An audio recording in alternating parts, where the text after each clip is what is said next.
नमस्कार दोस्तों। आरसीपी सिंह अब जनता दल यूनाइटेड में नहीं है। हालांकि वो पूरे बिहार का दौरा कर रहे हैं और बिहार के मुख्यमंत्री नीतीश कुमार के ऊपर तमाम तरह के हमले कर रहे हैं।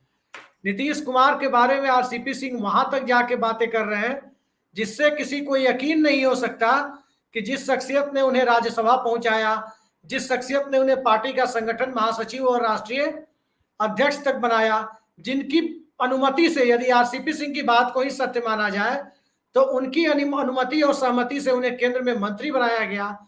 उन नीतीश कुमार के प्रति आरसीपी सिंह जिन शब्दों का प्रयोग कर रहे हैं, भारतीय राजनीति में दल छोड़ने के बाद आजकल जो नई रवायत है उसमें परंपरा आम हो गई दिखती है। लेकिन सवाल यह है कि आरसीपी सिंह किस बिना पर, किस बूते पर ऐसी बात कर रहे हैं, उनका सियासी आधार क्या है, उनकी सियासी जमीन क्या है।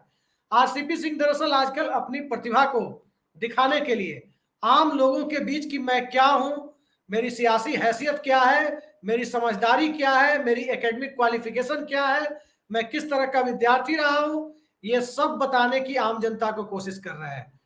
लेकिन सवाल यह है कि क्या उनका यूपीएससी क्वालिफाई करना, क्या आरसीपी सिंह का आईआरएस होना, क्या आरसीपी सिंह का आईएएस होना, क्या आरसीपी सिंह का बेनी प्रसाद वर्मा जैसे संचार मंत्री का के साथ काम करना, रेल मंत्री नीतीश कुमार का ओएसडी होना, क्या भारत की सियासत में यही सब क्वालिफिकेशन है?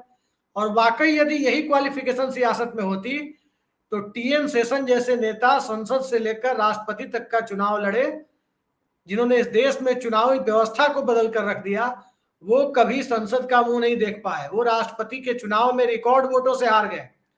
लेकिन आज हम बात टीएन शेषन और पुराने उदाहरणों की नहीं करेंगे। बात हम इसकी करने जा रहे हैं कि आरसीपी सिंह, मैं ये भी आपको भी बताऊंगा कि आरसीपी सिंह की किस बैच के आईएएस है और उनकी यूपीएससी में रैंक क्या हो, उनकी रैंक क्या थी। मैं उनकी मेधा पर सवाल नहीं उठा रहा, लेकिन सियासत के लिए जो जरूरी चीजें होनी चाहिए, कार्यकर्ताओं का समूह, संगठन, समीकरण, आर्थिक संसाधन, ये सारी चीजें जो आरसीपी सिंह के पास होनी चाहिए, उनमें से अधिकांश चीजें मौजूदा दौर में आरसीपी सिंह के पास नहीं है। फिर आरसीपी सिंह इतने ताकतवर कैसे हैं? तो निश्चित तौर पर इसके पीछे भारतीय जनता पार्टी की बैकिंग है। वो बैकिंग भारतीय जनता पार्टी की जिसके सहारे आरसीपी सिंह बिहार के में घूमते नजर आ रहे हैं। कई लोग ये दावा कर रहे हैं कि अमित शाह बिहार आने वाले हैं, वो सीमांचल के इलाके में पूर्णिया में रैली वगैरह करने वाले हैं, वहां लोगों से मिलने वाले हैं या कार्यकर्ता सम्मेलन करने वाले हैं। संभवतः आरसीपी सिंह वहां भारतीय जनता पार्टी ज्वाइन करने का औपचारिक ऐलान कर सकते हैं।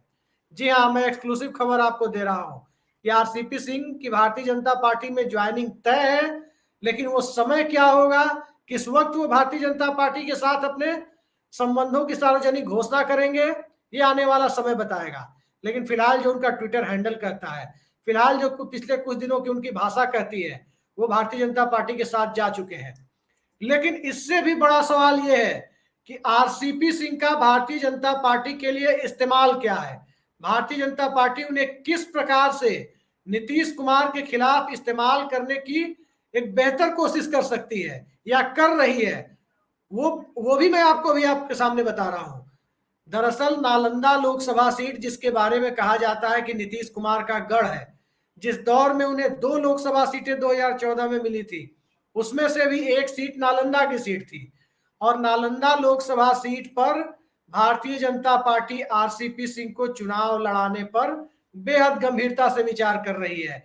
कोशिश यही है कि नीतीश कुमार को नालंदा में ही घेरा जाए। लेकिन इसके पीछे की जो वस्तु स्थिति है, जो वास्तविकता है, रणनीति अच्छी हो सकती है भाजपा की, लेकिन जो वास्तविकता है जरा उससे भी आपको अवगत करा देता हूं। नालंदा एक ऐसा लोकसभा क्षेत्र है जहां नीतीश कुमार की तूती बोलती है। वो उसी जिले से भी आते हैं, उस इलाके से भी आते हैं। नालंदा लोकसभा क्षेत्र का जो समीकरण है वो भी नीतीश कुमार के अनुकूल है, जनता दल यूनाइटेड के अनुकूल है।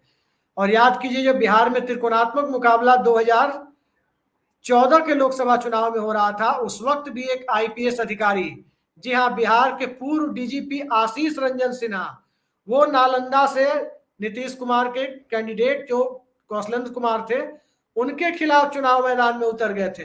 कम वोटों से ही नीतीश कुमार के कैंडिडेट को जीत मिली, ये बात बिल्कुल सही है।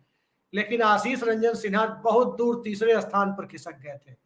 तो मेरे कहने का मतलब यही है कि आप आईएएस बन गए, आईपीएस बन गए, यूपीएससी क्वालिफाई कर लिया, ये भारतीय राजनीति में सफलता का पैरामीटर नहीं है। और ये वो पैरामीटर नहीं है जिस पर किसी की मेधा को जज किया जा सके।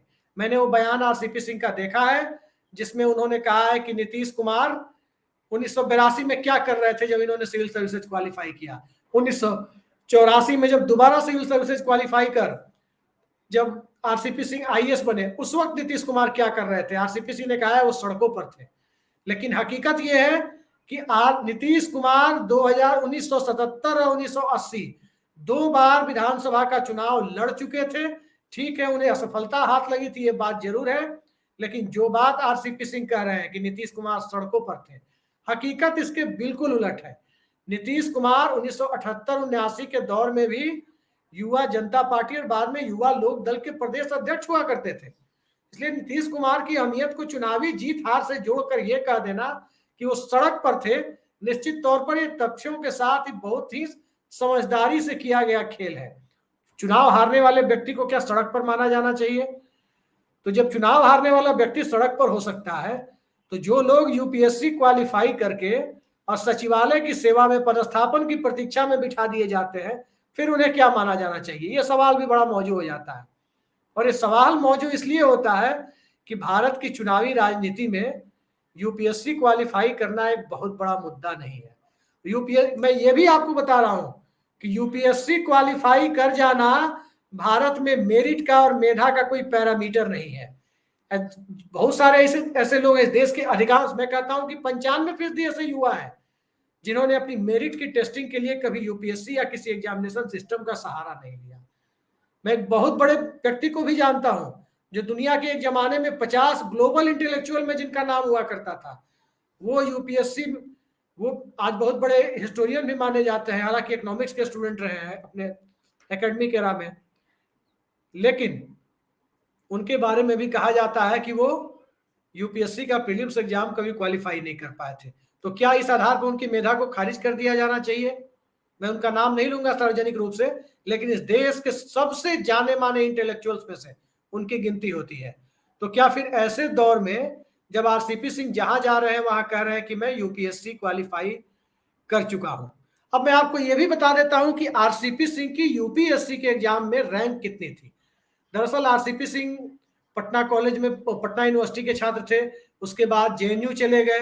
जेएनयू जाने के बाद उन्होंने 1982 में जब यूपीएससी की परीक्षा दी तो उन्हें इंडियन रेवेन्यू सर्विस मिला। फिर 1984 में आरसीपी सिंह को भारतीय प्रशासनिक सेवा यानी आईएएस मिला था। और उस दौर में उनकी रैंक निश्चित तौर पर बेहद अच्छी रैंक थी, इसके लिए वो बधाई के पात्र हैं। 13वीं रैंक आरसीपी सिंह की हुआ करती थी, 13th पोजीशन। यूपीएससी की उस वक्त की जो मेरिट लिस्ट थी उसमें आरसीपी सिंह की 13वीं रैंक हुआ करती थी। और ये 13वीं रैंक प्राप्त आरसीपी सिंह को उत्तर प्रदेश काडर मिला, हमीरपुर, गोंडा जैसे जिलों में जिलाधिकारी रहे, कई साल सचिवालय में भी तैनात रहे और एक अच्छे अधिकारी के तौर पर जाने भी जाते हैं। तभी नीतीश कुमार ने उन्हें अपना ओएसडी बनाकर बतौर रेल मंत्री अपने साथ रखा था। लेकिन सवाल फिर घूम फिर कर वही आता है कि अमित शाह या भारतीय जनता पार्टी जिस प्रकार से उधार के मोहरों से कोशिश करती है चुनाव जीतने की, हेमंत बिस्व शर्मा का प्रयोग तो कारगर हो सकता है, लेकिन बिहार जैसे समाज में जहां सामुदायिक आधार पर आइकन है, उस समाज में जहां जिस समाज का पहले से एक आइकन मौजूद है और नीतीश कुमार से उनके होम टर्फ पर टकराने की कोशिश का जो मामला है, वो भी उन नीतीश कुमार से जो प्रधानमंत्री पद की रेस में बताया जा रहा है, निश्चित तौर पर आरसीपी सिंह या कोई भी हो, नालंदा की लड़ाई बेहद चुनौतीपूर्ण, यूं कहें कि लगभग असंभव सी परिस्थिति में जाती हुई दिखती है। हालांकि मैं फिर कह रहा हूं, सियासत में असंभव के लिए कोई जगह नहीं होती, लेकिन बेहद मुश्किल स्थिति जरूर है कि नालंदा में नीतीश कुमार को पछाड़ने की कोशिश करना। नालंदा में नीतीश कुमार को पछाड़ने की कोशिश करना बिल्कुल वैसा ही है जैसे बारामती में शरद पवार को पछाड़ने की कोशिश करना। तो ऐसे हालात में आप अंदाजा लगा सकते हैं कि 2024 के लोकसभा चुनाव तक तो आरसीपी सिंह भारतीय जनता पार्टी के लिए हॉट केक बने रहेंगे। उसके बाद भारतीय जनता पार्टी उनका किस प्रकार और कितना इस्तेमाल करेगी आप बेहतर जान सकते हैं। किरण बेदी का हश्र आपने देखा होगा, वो अन्ना आंदोलन से आई थी, दिल्ली का मुख्यमंत्री बनने की उनकी तमन्ना बताई जा रही थी और भारतीय जनता पार्टी ने अरविंद केजरीवाल के खिलाफ 2015 में दिल्ली का मुख्यमंत्री पद का चेहरा बनाकर किरण बेदी की खूब ब्रांडिंग की। प्रधानमंत्री ने 250-250 लोगों की रैली को भी संबोधित किया दिल्ली में, यहां तक कि अराजकता फैलाने की बात भी आम आदमी पार्टी के बारे में कही। लेकिन दिल्ली के वोटर ने आम आदमी पार्टी को न सिर्फ 70 में 67 सीटों के साथ 94% बहुमत दिया, बल्कि किरण बेदी को उनकी विधानसभा सीट पर भी बुरी हार का सामना करना पड़ा। तो इससे आप अंदाजा लगा सकते हैं कि किस प्रकार से दूसरे दलों से आए लोगों को भारतीय जनता पार्टी में अहमियत मिलती है। और उससे भी बड़ी बात कि किरण बेदी जब चुनाव हार गई, फिर भारतीय जनता पार्टी ने उनके साथ क्या किया, दिल्ली की पुलिस कमिश्नर की दावेदार रह चुकी, इस देश में एक जमाने में लड़कियों की, यूं कहें कि आधी आबादी की आइकन रह चुकी किरण बेदी को पांडिचेरी जैसे एक छोटे से राज्य में लेफ्टिनेंट गवर्नर बना करके एक सन्टिंग होम में डाल दिया गया था। तो खैर उस वक्त सत्ता थी, लेकिन 24 में यदि सत्ता मिल जाए तो हो सकता है कि आरसीपी सिंह को कोई राजभवन पांडिचेरी टाइप का नसीब हो जाए। लेकिन यदि 2024 के बारे में जो खबरें आ रही हैं, जिस प्रकार की राजनीतिक गोलबंदी हो रही है, उस लोकसभा चुनाव के बाद आरसीपी सिंह के लिए भाजपा में और संघ परिवार के बीच किस प्रकार से अहमियत शेष बचेगी, उसका अंदाजा बहुत लगा पाना मुश्किल नहीं है। लेकिन फिलहाल 1984 बैच के 13वीं रैंक प्राप्तकर्ता, यूपीएससी के 13वीं रैंक होल्डर आरसीपी सिंह किसका सियासी करियर भंवर में जरूर नजर आ रहा है। एक दौर था जब नीतीश कुमार का भी सियासी करियर भंवर में था, लेकिन वो राजनीतिक व्यक्ति थे, चुनावी हार को चख चुके थे, कार्यकर्ताओं के साथ तारतम्य बनाकर चलना और पार्टी के नेताओं के साथ और कार्यकर्ताओं के साथ, और सबसे बढ़कर एक विचारधारा के साथ एक जबरदस्त तरीके की इंटेग्रिटी को, निष्ठा को बनाए रखना नीतीश कुमार के सियासी करियर को चुनावी हार के बावजूद बचा ले गया। और 1985 से जो एक बार नीतीश कुमार ने सफलता का सिलसिला पकड़ा, वो आज तक अनवरत रूप से जारी है। तो मैं यही कहने की कोशिश कर रहा हूं कि सियासत में आरसीपी सिंह ने, चूंकि भले ही यूपीएससी का एग्जाम पास किया हो, राज्यसभा में रहे हो, केंद्रीय मंत्री रहे हो, कभी भी जनता के बीच जाकर एमपी विधायक की बात तो छोड़िए, पंचायत का चुनाव लड़ने की भी आरसीपी सिंह ने आज तक जहमत नहीं उठाई है। लेकिन देखना दिलचस्प होगा कि किस प्रकार आरसीपी सिंह बिहार की जनता को और भारतीय जनता पार्टी के लिहाज से नीतीश कुमार के वोट बैंक में डेंट लगाने की जो भाजपा की मंशा है, उसमें कितनी कामयाबी भाजपा को दिला पाते हैं, ये देखना बहुत दिलचस्प होगा। फिलहाल आज के लिए इतना ही। नमस्कार।